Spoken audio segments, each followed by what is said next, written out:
Любой желающий может поучаствовать в создании народной программы от партии «Единая Россия».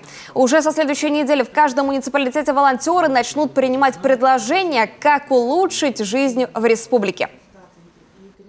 Скептики говорят, что вы собирали когда-то эти предложения. Но мы понимаем, что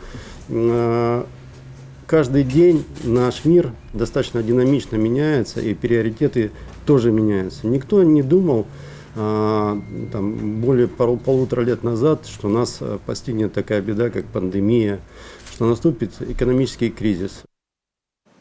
Предложения, которые попадут в народную программу, станут целями и задачами власти на ближайшие годы.